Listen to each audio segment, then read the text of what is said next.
ഇനി പറയാനുള്ളത് ഗുരുത്വാകർഷണത്തിനെതിരായ പ്രവൃത്തി എന്ന ഈ ഒരു പോർഷൻ ആണ്. ഓക്കെ, രണ്ടാമത്തെ ക്ലാസ്. ക്രെയിൻ ഉപയോഗിച്ച് കിലോഗ്രാം മാസുള്ള, അതിനുമുമ്പ് ഒരു കാര്യം പറഞ്ഞിട്ടുള്ള എന്താണ്, വസ്തുക്കളെ ഉയർത്തുമ്പോൾ ബലം പ്രയോഗിക്കേണ്ടത് ഗുരുത്വാകർഷണ ബലത്തിനെതിരായിട്ടല്ലേ. ഇവിടെ തറയിൽ ഒരു വസ്തു ഉണ്ടെങ്കിൽ അതിനെ ആരാണ്, ഭൂമിയാണ് ആകർഷിച്ച് പിടിച്ചിട്ടുള്ളത്.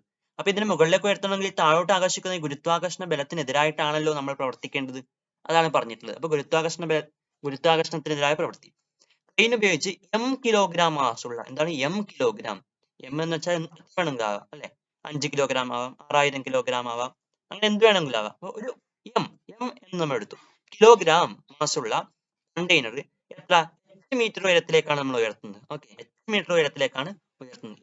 എന്ന് പറഞ്ഞാൽ ഏത് ഹൈറ്റ് വേണമെങ്കിലും ആവാം കേട്ടോ, 10 മീറ്ററോ ഒരു 5 മീറ്റർ, അങ്ങനെ എന്തെങ്കിലും ആവട്ടെ. ആ 8 മീറ്റർ പൊതുവായിട്ട് പറഞ്ഞതാണ്. ഉയർത്തിക്കൊണ്ടിരിക്കുന്ന ചിത്രം നിരീക്ഷിക്കുക. കണ്ടെയ്നറിന്റെ ഭാരം എന്താണ്, ഭാരം എന്ന് പറഞ്ഞാൽ ഡബ്ല്യു. ഓക്കെ, ഇവിടെ നമ്മൾ ശ്രദ്ധിക്കേണ്ട കാര്യം, വർക്ക്, പ്രവൃത്തി എന്നതിന് നമ്മൾ ഡബ്ല്യു ഉപയോഗിക്കുന്നുണ്ട്. സാധാരണ ഭാരം എന്നാലും നമ്മൾ ഡബ്ല്യു ഉപയോഗിക്കുന്നുണ്ടായിരുന്നു അല്ലേ. അപ്പൊ സന്ദർഭങ്ങൾക്ക് അനുസരിച്ച് മനസ്സിലാക്കണം കേട്ടോ. ഓക്കെ, കുഴപ്പമില്ല, ഞാൻ പറയാം. ഭാരം എന്ന് പറഞ്ഞാൽ നമുക്ക് എന്താണ്, എം ഗുണിക്കണം ജി ആണെന്നറിയാം. ഭാരം എന്ന് പറഞ്ഞാല് ഭാരം എന്ന് തന്നെ എഴുതാം. ഓക്കെ, ഭാരം എന്ന് വെച്ചാൽ തൽക്കാലത്ത് മാത്രം എഴുതുന്നുണ്ട്. ഭാരം എന്ന് വെച്ചാൽ എന്താണ്, മാസ് ഗുണിക്കണം ഗുരുത്വാകർഷണം മൂലമുള്ള ത്വരണമാണല്ലോ. അതാണ് എം ജി എന്ന് പറഞ്ഞിട്ടുള്ളത്. ഓക്കെ, അതാണ് ഇവിടെ എം ജി എന്ന് കൊടുത്തിട്ടുള്ളത്. അപ്പൊ വസ്തുവിന്റെ ഭാരം, കണ്ടെയ്നറിന്റെ ഭാരം എന്ന് പറഞ്ഞാല് അത് എം ജി ആണ്. ഓക്കെ, ആ കണ്ടെയ്നറിന്റെ മാസായ എം ഗുണിക്കണം ജി. ജി എത്രയാണ്, 9.8 അല്ലേ. നമ്മള് പലപ്പോഴും കണക്ട് ചെയ്യുമ്പോൾ അതിന്റെ എളുപ്പത്തിന്റെ 10 എടുക്കാറുണ്ട് അല്ലെ. എം ജി ആണ്, എം ജി ന്യൂട്ടൺ ആണ് കണ്ടെയ്നറിന്റെ ഭാരം. ഈ ഭാരം എന്ന് പറഞ്ഞാൽ എന്താണ്, ഭൂമി എത്ര ബലത്തിൽ താഴോട്ട് ആകർഷിച്ച് പിടിച്ചിട്ടുണ്ട് ഈ വസ്തുവിനെ എന്നതാണ് എം ജി, ഭാരം എന്നതുകൊണ്ട് ഉദ്ദേശിക്കുന്നത്. ഭൂമിയുടെ ആകർഷണ ബലമാണ്. ഓക്കെ, അങ്ങനെയാണെങ്കിൽ ഇതിന് തുല്യമായ ബലമെങ്കിലും മുകളിലേക്ക് പ്രയോഗിച്ചാലല്ലേ കണ്ടെയ്നർ ഉയർത്താൻ സാധിക്കുകയുള്ളൂ എന്നാണ് പറഞ്ഞിട്ടുള്ളത്. എന്താണ്, കണ്ടെയ്നറിൽ ഭൂമി പ്രയോഗിക്കുന്ന ബലം എം ജി ആണ്. ഓക്കെ, കണ്ടെയ്നറിൽ ഭൂമി പ്രയോഗിക്കുന്ന ബലം എം ജി ആണ്. അപ്പൊ അങ്ങനെയാണെങ്കിൽ ഇത് കണ്ടെയ്നർ ആണെന്ന് ചോദിച്ചോ, ഇത് തറയാണ്. ഇപ്പൊ തറയിൽ ഒരു കണ്ടെയ്നർ വെച്ചിട്ടുണ്ട്. ഭൂമി ആകർഷിക്കുന്ന എം ജി ബലമാണ്. അപ്പൊ ഇതിനേക്കാളും ചെറിയൊരു ബലം മുകളിലേക്ക് പ്രയോഗിച്ചാൽ ഇതിനെ ഉയർത്താൻ കഴിയില്ലല്ലോ. എന്തായാലും താഴോട്ടുള്ള ബലമാണല്ലോ കൂടുതൽ, അപ്പൊ കഴിയില്ല. അപ്പൊ ചുരുങ്ങിയത് എം ജി ബലമെങ്കിലും മുകളിലേക്ക് പ്രയോഗിച്ചു വെച്ചോ. എന്താണ്, എം ജി ബലമെങ്കിലും മുകളിലേക്ക് പ്രയോഗിച്ചു വെച്ചോ. എം ജി ബലമെങ്കിലും മുകളിലേക്ക് പ്രയോഗിച്ചു വെച്ചോ. ഇപ്പൊ എന്തായി, ഭൂമി താഴോട്ട് ആകർഷിക്കുന്ന ബലത്തിന് തുല്യമായ ബലമായി മുകളിലോട്ട് അല്ലെ. ഇപ്പൊ ഇതെന്താണ്, ഇറ്റ്സ് റെഡി ടു മൂവ്. ഇത് മുകളിലേക്ക് ചലിക്കാൻ വേണ്ടി തയ്യാറായി. പക്ഷെ ഇപ്പോൾ ചലിക്കുന്നുണ്ടോ, ഇല്ല. കാരണം എന്താണ്, നിശ്ചലാവസ്ഥയിലാണ് ഉണ്ടായത്. എം ജി താഴോട്ടും എം ജി മുകളിലോട്ടും ആയത് ഫ്രീ ആയി ഇവിടെ അല്ലെ. എന്താണ്, ഇനി ഒരു ഇത്തിരി ബലം കൂടി കിട്ടിയാൽ ചലിക്കും. ഇപ്പൊ സന്തുലിത ബലങ്ങളല്ലേ. അപ്പൊ അങ്ങനെയാണ് സന്തുലിത ബലം. ഇത് നിശ്ചലാവസ്ഥയിലല്ലേ ഉള്ളത്. ഇപ്പൊ സന്തുലിത ബലമാണ് പ്രയോഗിക്കുന്നത്. ഇത് മുകളിലേക്ക് സ്വയം ചലിക്കുന്നില്ല. ഇതിനൊരു ജഡത്വം ഉണ്ടല്ലോ, നിശ്ചല ജഡത്വം എന്നൊരു സംഭവം ഉണ്ടല്ലോ അല്ലെ. അപ്പൊ നിശ്ചലാവസ്ഥയിലുള്ള വസ്തു അസന്തുലിതമായ ബാഹ്യബലം പ്രയോഗിക്കുന്നത് വരെ നിശ്ചലാവസ്ഥയിൽ തന്നെ തുടരുന്നാണ് പറഞ്ഞിട്ടുള്ളത്. എന്തായി, എം ജി താഴോട്ടും എം ജി മുകളിലോട്ടും ആയ അസന്തുലിത ബലം ആയില്ലല്ലോ, സന്തുലിത ബലമല്ലേ ഇപ്പോ. എം ജിയെക്കാളും കുറച്ചുകൂടി, വളരെ ചെറിയൊരു അളവ് ബലം കൂടി മുകളിലേക്ക് പ്രയോഗിച്ചു എന്ന് വിചാരിച്ചു. വളരെ ചെറിയ അളവ് മതി. ഓക്കെ, അങ്ങനെയാണെങ്കിൽ ഇതെന്തായി, ഇത് മുകളിലോട്ട് മൂവ് ചെയ്യാൻ തുടങ്ങും. എന്താണ്, അത് മുകളിലേക്ക് മൂവ് ചെയ്യാൻ തുടങ്ങും. എന്താണ്, താഴോട്ട് എം ജി, മുകളിലേക്ക് എം ജി പ്രയോഗിച്ചാൽ it is ready to move, മുകളിലോട്ട് മൂവ് ചെയ്യാൻ വേണ്ടി തയ്യാറായി കഴിഞ്ഞു. ഇനി ഒരു ഇത്തിരി ബലം കൂടി ഇതിനൊപ്പം പ്രയോഗിച്ചാലോ, ഇത് മുകളിലേക്ക് മൂവ് ചെയ്യാൻ തുടങ്ങും, ചലിക്കാൻ തുടങ്ങും. ആ തുടക്കത്തിൽ മാത്രമേ ആ ഒരു ഇത്തിരി ബലം കൂടി അധികം വേണ്ടൂ കേട്ടോ. മൂവ് ചെയ്യാൻ തുടങ്ങിക്കഴിഞ്ഞാൽ പിന്നെ ആ അധികമുള്ള ബലം വേണ്ട, എം ജി മാത്രം മതി. ഓക്കെ, നിങ്ങളുടെ ടെക്സ്റ്റ് ബുക്ക് ഇത്രയും ഡീറ്റെയിൽ ആയിട്ട് പറഞ്ഞിട്ടില്ല. ഇനി കണ്ടെയ്നറിൽ പ്രയോഗിക്കേണ്ട ആ മിനിമം ബലം, അതായത് മുകളിലേക്ക് പ്രയോഗിക്കേണ്ട ബലം എന്താണ്, എം ജി എന്നാണ് പറഞ്ഞിട്ടുള്ളത്. അതായത് ഇതിന് തുല്യമായ ബലമെങ്കിലും മുകളിലേക്ക് പ്രയോഗിക്കണം എന്നാണ്. ഓക്കെ, ആ തുടക്കത്തിൽ എന്താണ് നിങ്ങൾ മനസ്സിലാക്കേണ്ടത്, തുടക്കത്തിൽ ട്രെയിൻ കണ്ടെയ്നറിൽ എന്താണ്, എം ജിയേക്കാൾ ഒരു ഇത്തിരി ബലം കൂടി അധികം പ്രയോഗിക്കണം. പിന്നീട് എന്താണ്, എം ജി തന്നെ മതി. ഓക്കെ, എന്താണ്, കണ്ടെയ്നറിൽ ഭൂമി പ്രയോഗിക്കുന്ന ബലം എം ജി ആണ് താഴോട്ട്. ട്രെയിൻ കണ്ടെയ്നറിൽ പ്രയോഗിക്കേണ്ട കുറഞ്ഞ ബലം, അല്ല മിനിമം ബലം എന്ന് പറഞ്ഞാൽ എത്രയാണ്, എം ജി ആണ്. ഓക്കെ, തുടക്കത്തിൽ ഒരു ഇത്തിരി ബലം കൂടി അധികം പ്രയോഗിക്കണം എന്ന് മാത്രം നിങ്ങൾ മനസ്സിലാക്കിയാൽ മതി. ഓക്കെ, തൽക്കാലം നിങ്ങൾ ഇതേപോലെ പഠിച്ചാൽ മതി, എം ജി. ഓക്കെ, ട്രെയിൻ പ്രയോഗിച്ച ബലം കണ്ടെയ്നറിൽ ചെയ്ത പ്രവൃത്തിയുടെ അളവ് എങ്ങനെ കണ്ടുപിടിക്കാം. പ്രവൃത്തിയുടെ അളവ് നമ്മൾ കഴിഞ്ഞ ക്ലാസ്സിൽ പഠിച്ചിട്ടുണ്ട്. Work W is equal to force into അതിന് സംഭവിച്ച ഡിസ്പ്ലേസ്മെന്റ്. അതായത് പ്രവൃത്തി സമം പ്രയോഗിച്ച ബലം ഗുണിക്കണം ബലത്തിന്റെ ദിശയിലുണ്ടായ സ്ഥാനാന്തരം. ഇവിടെ പ്രയോഗിച്ച ബലം എന്താണ്? ട്രെയിൻ കണ്ടെയ്നർ പ്രയോഗിക്കേണ്ട കുറഞ്ഞ മിനിമം ബലം എന്താണെന്ന് നമ്മൾ പറഞ്ഞു, mg എങ്കിലും പ്രയോഗിക്കണം എന്നല്ലേ പറഞ്ഞു. അപ്പൊ എന്താണ് ഇവിടെ എഫിന് പകരം നമുക്ക് എന്ത് എഴുതാം? mg എന്ന് എഴുതാം. എഫിന് പകരം mg എന്ന് എഴുതാം. ഗുണിക്കണം എസ് പറഞ്ഞാൽ ഇവിടെ എന്താണ്? സ്ഥാനാന്തരമാണ്. നമ്മൾ എന്താണ് പറഞ്ഞിട്ടുള്ളത്? 8 ഉയരത്തിലേക്ക് ഉയർത്തുന്നു അല്ലേ പറഞ്ഞു അല്ലേ? അങ്ങനെയാണ് സ്ഥാനാന്തരം മുകളിലേക്കുള്ള എച്ച് അല്ലേ? ഉണ്ടോ? 8 ഉയരത്തിലേക്ക് ഉയർത്തി. അപ്പൊ സ്ഥാനാന്തരത്തിന് പകരം നമുക്ക് എന്ത് എഴുതാം? എച്ച് എന്ന് എഴുതാം. അതായത് mg ഗുണിക്കണം എച്ച് അല്ലെ. Work W is equal to ബലം ഗുണിക്കണം സ്ഥാനാന്തരം, അതായത് ബലം mg ഗുണിക്കണം H ഉയരാണ് is equal to mgh. എന്താണ്? mgh. അപ്പൊ ഇവിടെ എന്താണ് മനസ്സിലാക്കിയത്? നിങ്ങൾക്ക് എന്താണ് മനസ്സിലായിട്ടുള്ളത്? ഗുരുത്വാകർഷണത്തിനെതിരായിട്ട് ചെയ്യേണ്ട പ്രവൃത്തി എത്രയാണ്? mgh ആണ്. ഓക്കെ. വസ്തുക്കളെ ഈ യെല്ലോ ബോക്സസിൽ കാണിച്ചിട്ടുള്ളതൊക്കെ നിങ്ങൾ നിർബന്ധമായി പഠിക്കുക കേട്ടോ. ഓക്കെ. വസ്തുക്കളെ ഉയർത്തുന്ന സന്ദർഭത്തിൽ ഗുരുത്വാകർഷണത്തിന് എതിരായിട്ട് ചെയ്ത പ്രവൃത്തി പറഞ്ഞാൽ W is equal to mgh ആണ്. അപ്പൊ ഇങ്ങനെ ഒരു ചോദ്യം നിങ്ങൾ വന്നാൽ അതിൽ മാസ് തന്നിട്ടുണ്ട് വിചാരിച്ചു. G നിങ്ങൾക്ക് അറിയാം 9.8 അല്ലെങ്കിൽ 10 നിങ്ങൾ എടുത്തു. H തന്നിട്ടുണ്ടാവും ഇത്ര ഉയരത്തിലേക്ക് ഉയർത്തി. ഇത് മൂന്നും നിങ്ങൾ എന്താണ് ഗുണിച്ചിട്ട് ഉത്തരം കണ്ടെത്തിയാൽ അതാണ് പ്രവൃത്തി. സിമ്പിൾ അല്ലേ? ഓക്കെ. ഇത് പഠിക്കാതെ എക്സാമിന് പോകരുത് കേട്ടോ. ഓക്കെ. നമുക്ക് കുറച്ച് ക്വസ്റ്റ്യൻസ് ചെയ്ത് നോക്കാം. 100 ഗ്രാം മാസുള്ള ഒരു വസ്തുവിനെ, 100 ഗ്രാം മാസുള്ള ആളും നിങ്ങൾക്ക് എന്ത് പറയാം? എം അല്ലേ? മാസ് അല്ലേ എം? ഓക്കെ. അപ്പൊ എം ഇസ് ഈക്വൽ 100 ഗ്രാം എന്ന് എഴുതാം. നിങ്ങൾക്ക് SI യൂണിറ്റ് പറഞ്ഞാൽ മാസിന്റെ SI യൂണിറ്റ് കിലോഗ്രാം അല്ലേ? ഗ്രാമിനെ കിലോഗ്രാമിലേക്ക് ആക്കണമെങ്കിൽ 1000 കൊണ്ട് ഹരിക്കണം. അതുകൊണ്ടാണ് 100 ഗ്രാം എന്ന് പറഞ്ഞാൽ 100 ഹരിക്കണം 1000 എന്ന് എഴുതിയിട്ടുണ്ട് അല്ലേ? അപ്പൊ 1000 കിലോഗ്രാം എന്ന് എഴുതാം. ഓക്കെ. ഈ പൂജ്യവും നമുക്ക് കട്ടായി കളയാം. പിന്നെയോ ഈ പൂജ്യം കട്ടായാൽ ബാക്കി എന്താണ് മുകളിലുള്ളത്? 1 അല്ലെ? 1 അല്ലേ ഉള്ളത്? ഹരിക്കണം ഒരു പൂജ്യമുള്ള സംഖ്യ ഉണ്ട് അല്ലെ? ഹരിക്കണം 10 ഉണ്ട്. ഓക്കെ. അപ്പൊ എന്തായി? ഈ 1 കഴിഞ്ഞിട്ട് ഒരു പോയിന്റ്, ഇപ്പുറം ഒരു പോയിന്റ് ഇടണം 1 മുമ്പ്. അപ്പൊ എത്ര? 0.1 അല്ലെ? മുമ്പിൽ ഒരു പൂജ്യം കൂടി എഴുതാം. അപ്പൊ എത്ര? 0.1. യൂണിറ്റ് എന്താണ്? കിലോഗ്രാം അല്ലെ? നമ്മൾ കൺവേർട്ട് ചെയ്തല്ലോ. ഗ്രാം എന്ന യൂണിറ്റിൽ നിന്ന് കിലോഗ്രാം എന്ന യൂണിറ്റിലോട്ട് മാറ്റി. അപ്പൊ 0.1 0.1 കിലോഗ്രാം. കണ്ടോ? mgh 100 ഗ്രാം മാസുള്ള വസ്തുവിനെ 1 മീറ്റർ ഉയരത്തേക്ക് ഉയർത്താൻ. അപ്പൊ എന്താണ്? 1 മീറ്റർ ആണ്. ആവശ്യമായ പ്രവൃത്തിയുടെ അളവ് കണക്കാക്കുക. G 10 metre per second square എടുത്തു എന്ന് പറഞ്ഞിട്ടുണ്ട്. ഓക്കെ. അപ്പൊ W is equal to അതേ ഇക്വേഷൻ എന്താണ്? ഗുരുത്വാകർഷണ ബലത്തിനെതിരായിട്ടാണ് ഉയർത്തുന്നത്. സിമ്പിൾ ഇക്വേഷൻ ആണ് mgh. m പറഞ്ഞാൽ 0.1 ആണ്. G എന്ന് പറഞ്ഞാൽ 10 മീറ്റർ എടുക്കാൻ പറഞ്ഞിട്ടുണ്ട്. H പറഞ്ഞാൽ അതും തന്നിട്ടുണ്ട് 1 മീറ്റർ ആണ്. ഓക്കെ. ഇത് ഗുണിച്ചാൽ എന്ത് കിട്ടും? 0.1 ഗുണിക്കണം 10. അതെങ്ങനെ ചെയ്യാം? ഇവിടെ ഈ ഒരു പൂജ്യമുള്ള സംഖ്യയോട് ഗുണിക്കുമ്പോൾ ഈ ഒരു പോയിന്റ് നമുക്ക് എന്ത് ചെയ്യാം? ഇപ്പുറത്തേക്ക് ഇടാം. അപ്പൊ എന്തായി? ഈ പോയിന്റ് ഈ ഒരു ഭാഗത്തേക്ക് ഇടാം. അപ്പൊ എത്രയായി? 1 അല്ലേ? ഈ പോയിന്റ് ഇവിടെ നിന്ന് മാറി. പിന്നെ എന്താണ്? 0.1 അല്ലേ ഉള്ളത്? 0.1 പറഞ്ഞാൽ 1 അല്ലേ? ഇത് ഗുണിച്ചെഴുതിയാൽ നമുക്ക് എന്ത് കിട്ടും? 0.1 ഗുണിക്കണം 10 ഗുണിച്ചെഴുതിയാൽ നമുക്ക് എന്ത് കിട്ടും? ഈ പോയിന്റ് ഇപ്പുറത്തേക്ക് മാറ്റാൻ പറഞ്ഞു. അപ്പൊ 1.1 1. ഓക്കെ. ഗുണിക്കണം ഇവിടെ എന്തായി? 1 കിട്ടി. 0.1 ഗുണിക്കണം 10 എന്ന് നമുക്ക് എന്ത് എഴുതാം? 1 എന്ന് എഴുതാം. 1 ഗുണിക്കണം ഈ 1 ഗുണിക്കണം 1 എന്താണ്? 1 തന്നെയാണ്. ഓക്കെ. പ്രവൃത്തിയുടെ യൂണിറ്റ് എന്താണ്? ജൂൾ. അപ്പൊ 1 ജൂൾ. സിമ്പിൾ അല്ലേ? ഓക്കെ. ഒന്ന് നോക്കുക. ഓക്കെ. നിങ്ങൾ കൺഫ്യൂഷൻ ഉണ്ടെങ്കിൽ ഒന്നുകൂടെ ഒന്ന് നോക്കുക കേട്ടോ. എം എന്താണ്? 0.1 ഗുണിക്കണം G 10 ആണ്. 0.1 ഗുണിക്കണം 10 പറഞ്ഞാൽ 1 ആണ്. ഓക്കെ. ഗുണിക്കണം H 1. അപ്പൊ 1 ജൂൾ കിട്ടും. അടുത്ത ചോദ്യം എന്താണ്? ഒരു ലോറിയിലേക്ക് 50 കിലോഗ്രാം മാസുള്ള, അപ്പൊ നിങ്ങൾക്ക് എന്താ എഴുതാം? ഉടനെ തന്നെ M is equal to 50 kilogram. ചോദ്യം കിട്ടിയ ഉടനെ തന്നെ തന്നിരിക്കുന്ന കാര്യങ്ങൾ എടുത്തെഴുതുക. മാസുള്ള ഒരു വീപ്പ് കയറ്റണം. ലോറിയിലേക്ക് തറനിരപ്പിൽ നിന്നുള്ള ഉയരം 2 മീറ്റർ ആണ്. അപ്പൊ നിങ്ങൾക്ക് എന്താ എഴുതാം? H is equal to 2 metre എന്ന് എഴുതാം. ഓക്കെ. G 10 ആണ് തന്നിട്ടുണ്ട്. അങ്ങനെയാണെങ്കിൽ ലോറിയിലേക്ക് വീപ്പ് കയറ്റിയാൽ ഗുരുത്വാകർഷണ ബലത്തിനെതിരെ ചെയ്ത പ്രവൃത്തി കണക്കാക്കാനാണ് പറഞ്ഞിട്ടുള്ളത്. W is equal to mgh. M എന്താണ് തന്നിട്ടുണ്ട്? 50 കിലോഗ്രാം തന്നിട്ടുണ്ട്. G 10 ആണെന്ന് തന്നിട്ടുണ്ട്. നിങ്ങൾക്ക് അറിയേണ്ടതാണ്. G എന്താണ്? 10 9.8 അല്ലെങ്കിൽ 10 എടുക്കാം. ഓക്കെ. H 2 മീറ്റർ ഉയരത്തിലേക്കാണെന്ന് പറഞ്ഞിട്ടുണ്ട്. അപ്പൊ എന്താണ്? ഇത് ഗുണിച്ചെഴുതുകയേ വേണ്ടൂ. 50 ഗുണിക്കണം 10 പറഞ്ഞാൽ 500 ആണ്. 500 ഗുണിക്കണം 2 പറഞ്ഞാൽ 500ന്റെ ഇരട്ടല്ലേ? 1000 അല്ലേ? 500 ഗുണിക്കണം 2 1000. യൂണിറ്റ് എന്താണ്? ജൂൾ. അടുത്ത ചോദ്യം. 5 മീറ്റർ നീളമുള്ള ചരിവ് തലം ഉപയോഗിച്ച് 2 മീറ്റർ ഉയരത്തിലേക്ക് ഉരുട്ടിക്കയറ്റി എന്ന് പറഞ്ഞിട്ടുള്ളത്. എന്താണ്? 2 മീറ്റർ ഉയരത്തിലേക്കാണ് ഉരുട്ടിക്കയറ്റിയത്. പക്ഷെ 5 മീറ്റർ നീളമുള്ള ഒരു ചരിഞ്ഞ പ്രതലത്തിലേക്ക് കൂടിയാണ് ഈ ഒരു 2 മീറ്റർ ഉയരത്തിലേക്ക് ഉയർത്തിയത് അല്ലെ? എന്താ ഈ ഉയരം എന്ന് പറഞ്ഞാൽ എന്താണ്? 2 മീറ്റർ ആണ്. പക്ഷെ 5 മീറ്റർ നീളമുള്ള ഒരു ചരിഞ്ഞ പ്രതലത്തിലെ കൂടിയാണ് ഈ വീപ്പ് എന്താണ് ഉരുട്ടി കയറ്റിയിട്ടുള്ളത്. നിങ്ങളല്ലേ ഇവിടെ ഈ 5 മീറ്റർ എന്ന ഈ ചരിവ് പ്രതലമാണോ ഒന്നും നോക്കേണ്ട ആവശ്യമില്ല. നിങ്ങൾക്ക് ആകെ ആവശ്യമുള്ളത് ഈ ഉയരം മാത്രമാണ് കേട്ടോ. ഓക്കെ, അത് നിങ്ങൾക്ക് ഇപ്പൊ മനസ്സിലാവും. 5 മീറ്റർ നീളമുള്ള ഒരു ചരിഞ്ഞ പ്രതലം ഉപയോഗിച്ച് 2 മീറ്റർ ഉയരത്തിലേക്കാണ് ആ വീപ്പ കയറ്റിയിട്ടുള്ളത് എങ്കിൽ ഗുരുത്വാകർഷണ ബലത്തിനെതിരെ ചെയ്ത പ്രവൃത്തി കണക്കാക്കുക എന്നാണ്. നിങ്ങൾ ഈ 5 മീറ്റർ ഇവിടെ ആവശ്യമില്ല. നിങ്ങൾക്ക് ആകെ എഴുതേണ്ട എന്താണ്?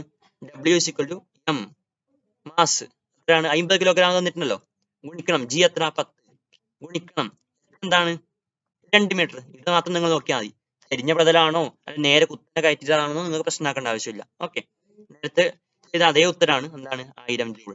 ഓക്കെ, MgH എന്ന ഇക്വേഷനിൽ ഇവിടെ ചിത്രം നോക്കിക്കോളൂ. ഒരു വസ്തു, താഴെ ഉണ്ടായ വസ്തു ഇതിന് മുകളിലേക്ക് കയറ്റി അയച്ചോ. അപ്പൊ M പറഞ്ഞ വസ്തുവിന്റെ മാസ്, G എന്ന് പറഞ്ഞാൽ 10 അല്ല 9.8 അല്ലെ. H പറഞ്ഞ എന്താണ്?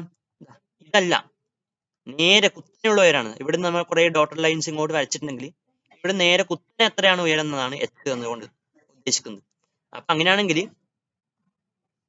ഈ ഒരു ഉയരത്തിലുള്ള വസ്തുവിനെ ഈ ഒരു ഉയരത്തിലേക്ക് ഇതിലേ കൂടി കയറ്റിയാലും ഇത്രയും ചെരിഞ്ഞ ഈ പ്രതലത്തിലെ കൂടി കയറ്റിയാലും പ്രവൃത്തിയുടെ അളവ് എന്താണ്?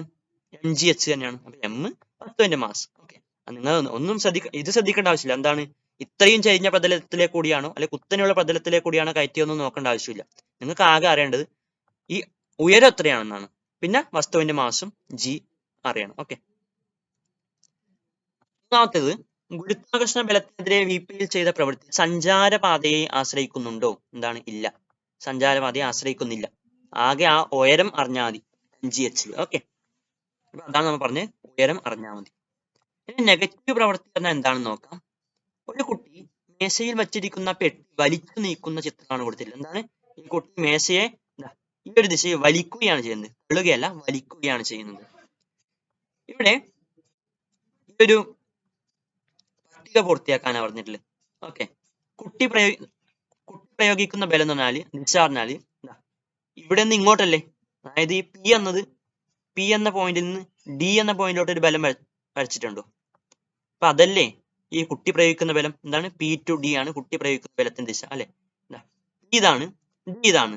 ഇങ്ങോട്ടാണ് ആരോ മാർക്ക്, ഈ ഒരു ദിശയിലാണ്. ആ ദിശയിലല്ലേ കുട്ടി വലിക്കുന്നത്. P to D. ഗുരുത്വാകർഷണ ബലം എന്ന് പറഞ്ഞാല് താഴോട്ടൊരു ബലം കൊടുത്തിട്ടുണ്ടോ? ഇതാണ് ഗുരുത്വാകർഷണ ബലം. മുകളിൽ നിന്ന് താഴോട്ട് വരച്ചിട്ടുള്ള ആകെ ഇത് മാത്രമല്ലേ. ആകെ ഇത് മാത്രമല്ലേ മുകളിൽ നിന്ന് താഴോട്ട് വരച്ചിട്ടുള്ളൂ. ഈ താഴെ നിന്ന് മുകളിലോട്ടാണ് വരച്ചിട്ടുള്ളത്.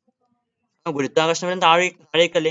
അപ്പൊ A to P അല്ലെ, A to P ആണ് ഗുരുത്വാകർഷണ ബലം പറഞ്ഞിട്ടുള്ളത്. കണ്ടോ, താഴേക്കുള്ള ബലം എയിൽ നിന്ന് പിയിലേക്ക്. അതാണ് ബലത്തിന്റെ ദിശ. ഘർഷണ ബലം എന്ന് പറഞ്ഞാലോ, ഘർഷണ ബലം എപ്പോഴും നമ്മൾ പ്രയോഗിക്കുന്ന ബലത്തിന് എതിർ ദിശയിലാന്ന് പറഞ്ഞു അല്ലെ. അപ്പൊ കുട്ടി ഈ ഒരു ദിശയിലാണ് ബലം പ്രയോഗിക്കുന്നത് പറഞ്ഞു, അതായത് P to D ആന്ന് പറഞ്ഞു. അങ്ങനെയാണ് ഘർഷണ ബലം ഇതിന് ഓപ്പോസിറ്റ് ആ ഒരു ദിശയിലേക്ക് ആയിക്കോട്ടെ. അതാണ് ഇവിടെ ആ ഒരു ദിശയിൽ വെച്ചില്ല. കണ്ടോ, ഇതല്ലേ P to B അല്ലെ, P to B. അതാണ് ഘർഷണ ബലം. പിന്നെയോ മേശ പെട്ടിയിൽ പ്രയോഗിക്കുന്ന ബലവും,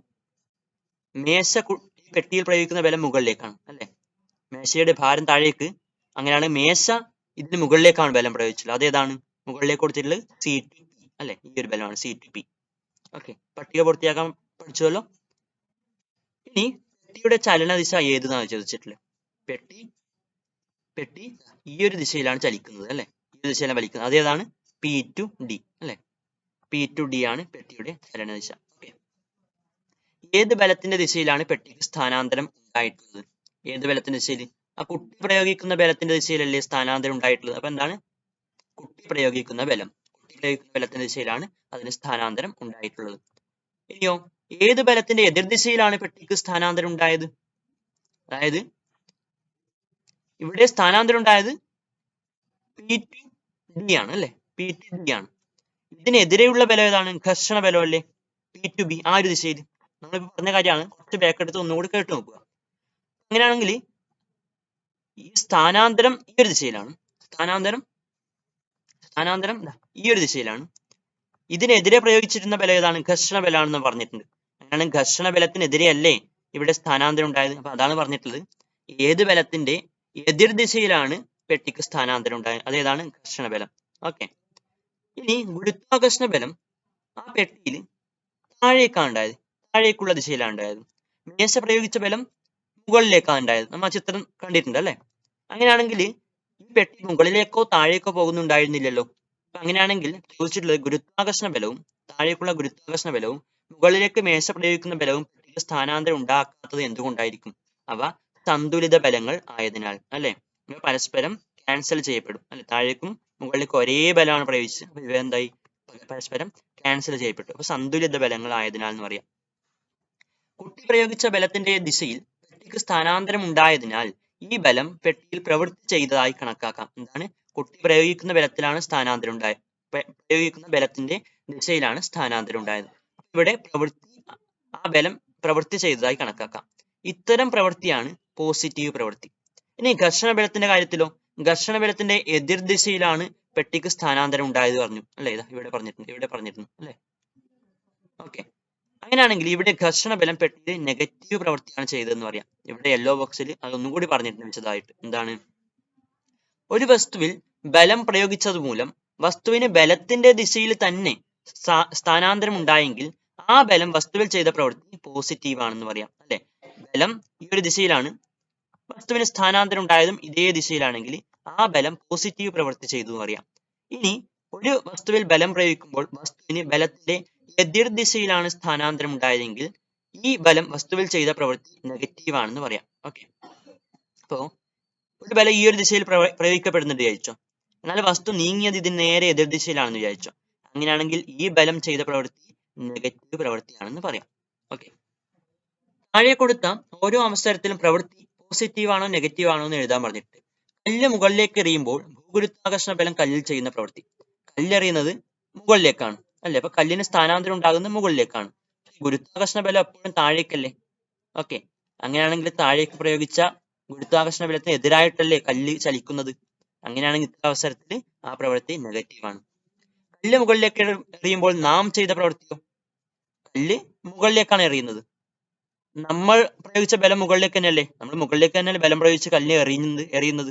അങ്ങനെയാണെങ്കിൽ നാം പ്രയോഗിച്ച ബലം കല്ലിൽ ചെയ്യുന്ന പ്രവൃത്തി പോസിറ്റീവ് ആണ്, ഒരേ ദിശയിലാണ്. ഒരു വസ്തുവിനെ ഉയർത്തുമ്പോൾ ക്രെയിൻ വസ്തുവിൽ പ്രയോഗിക്കുന്ന ബലം ചെയ്യുന്ന പ്രവൃത്തി. ക്രെയിൻ മുകളിലേക്കാണ് ബലം പ്രയോഗിക്കുന്നത്, വസ്തു നീങ്ങുന്നത് മുകളിലേക്കാണ്, അതുകൊണ്ട് പോസിറ്റീവ്. ക്രെയിൻ ഉപയോഗിച്ച് വസ്തു ഉയർത്തുമ്പോൾ ഭൂഗുരുത്വാകർഷണ ബലം വസ്തുവിൽ ചെയ്യുന്ന പ്രവൃത്തിയോ? ഭൂഗുരുത്വാകർഷണ ബലം താഴേക്കാണെന്ന് പറഞ്ഞു, വസ്തു മുകളിലേക്കാണ് ഉയർത്തുന്നത് അല്ലെ? അപ്പൊ നെഗറ്റീവ് ദിശയിലാണല്ലോ. തേങ്ങ താഴേക്ക് വീഴുമ്പോൾ ഭൂഗുരുത്വാകർഷണ ബലം ചെയ്ത പ്രവൃത്തിയോ?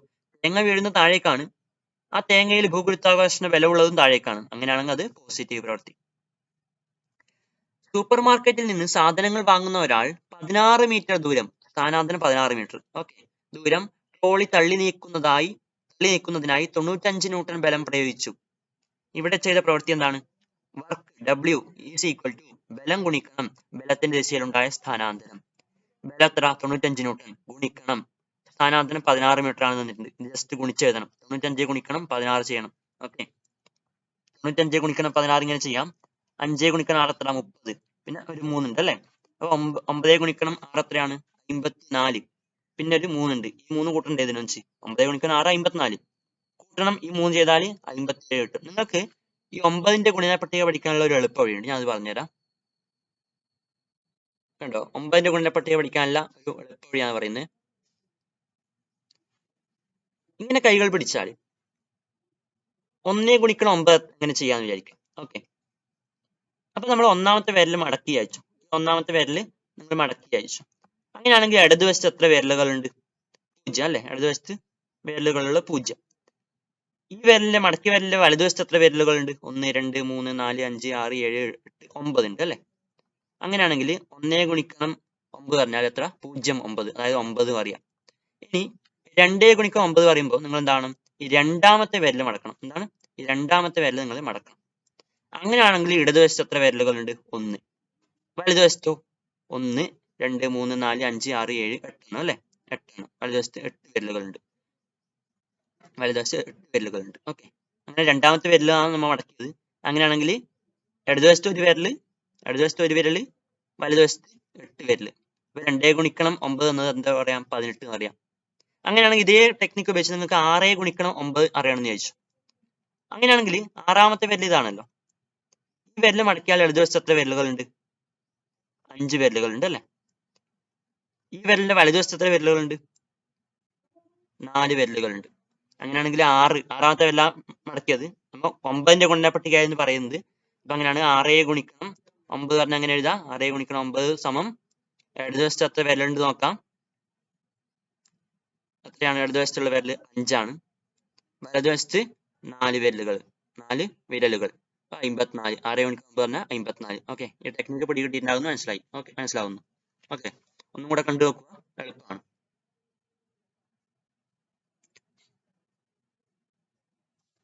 അങ്ങനെ നമുക്ക് 9 ഗുണിക്കണം 6 54 നമ്മൾ ഇപ്പോൾ ഒരു ടെക്നിക്ക് വെച്ച് എളുപ്പത്തിൽ കണ്ടുപിടിച്ചു. കൂട്ടണം, ഈ 3 ബാക്കി ഉണ്ടായിനി, അതും കൂട്ടി 57. ഇനി ഇതോ 1 ഗുണിക്കണം 5, ഇതിൽ രണ്ടാമത്തെ സംഖ്യക്ക് നേരെ താഴെ എഴുതി 5. 1 ഗുണിക്കണം 9, ഇപ്പോഴത്തെ സംഖ്യ നേരെ താഴെ എഴുതി 9. ഇനി 0 ഇവിടെ എടുത്ത് എഴുതി. 7ഉം 5ഉം 12, ജസ്റ്റ് 1 ഉണ്ട് അല്ലെ, അധികം 1 ഉണ്ട്. ഇനി 5ഉം 9ഉം 14, 14ഉം ഈ ഒരു 1 ബാക്കി ഉണ്ടായിട്ട് അതും കൂട്ടിയാൽ 15. അപ്പൊ 1520 ഉത്തരം കിട്ടി. ഇതിനുത്തരം എത്ര കിട്ടി നിങ്ങൾക്ക്? ഇതിനുത്തരം 1520. എന്താണ് യൂണിറ്റ്? എന്താണ്? ജൂൾ. ജൂൾ. ഓക്കെ. ഏതാനും പ്രവർത്തികൾ നാം പരിചയപ്പെട്ടുവല്ലോ. വിവിധതരം പ്രവർത്തനങ്ങൾ ചെയ്യുമ്പോൾ നമുക്ക് ക്ഷീണം അനുഭവപ്പെടാറില്ലേ? പ്രവൃത്തി ചെയ്യാനായി ഊർജം ചെലവഴിക്കുന്നതല്ലേ ഇതിന് കാരണം? ഓക്കെ, പ്രവൃത്തി ചെയ്യുമ്പോൾ ക്ഷീണം അനുഭവപ്പെടും. ഈ പ്രവൃത്തി ചെയ്യാൻ വേണ്ടി നമ്മൾ ഊർജം പ്രയോഗിച്ചു, അതാണ് ഈ ക്ഷീണത്തിന് കാരണം അല്ലെ. അപ്പൊ അടുത്ത ടോപ്പിക് ഊർജം എന്നാണ്. അടുത്ത ക്ലാസ്സിൽ നമുക്ക് ഡിസ്കസ് ചെയ്യാം.